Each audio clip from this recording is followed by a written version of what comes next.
आज दोस्तों के बीच यह बहस चल रही थी कि यदि गाने या भाषण के बीच में कोई टोक दे या कोई व्यवधान आ जाए तो गाने वाले या भाषण देने वाले बीच में भूल जाते हैं। कुछ ने कहा हाँ यह होता है और कुछ ने कहा ऐसा नहीं होता है। घर आया तो देखा मेरी पत्नी सुधा पूजा में मग्न थी।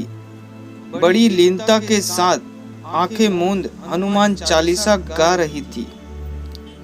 दोस्तों वाली बात याद कर सोचा कुछ मस्करी हो जाए। मैंने भी पीछे से हनुमान चालीसा की कुछ लाइनें गड़बड़ करके गाना चालू कर दिया। सुधा भूल गई कि वह कहाँ थी। कहने लगी, क्या राजेश, सुबह सुबह क्यों तंग कर रहे हो? सब बुला दिया। अब फिर से हनुमान चालीसा शुरू से पढ़ना पड़ेगा। अब जाओ यहाँ से और अपना अखबार पढ़ लो। सुबह वाली बात सोचकर मैं हंसता हुआ वहां से बाहर आ गया।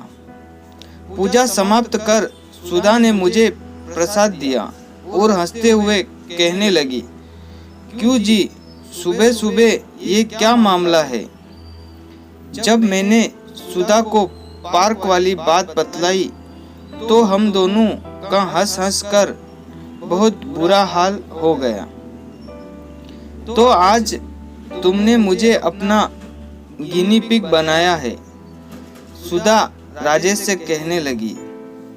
शाम को घर लौटते वक्त मेरी एक पार्टी ने रास्ते में मुझे पेमेंट के 50,000 रुपए पकड़ा दिए और कहने लगा, रख ले, गिने हुए हैं। घर आकर मैंने सोचा रकम को एक बार गिन लूं।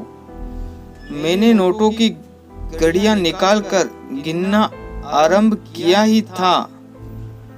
इतने में सुधा चाय लेकर आ गई।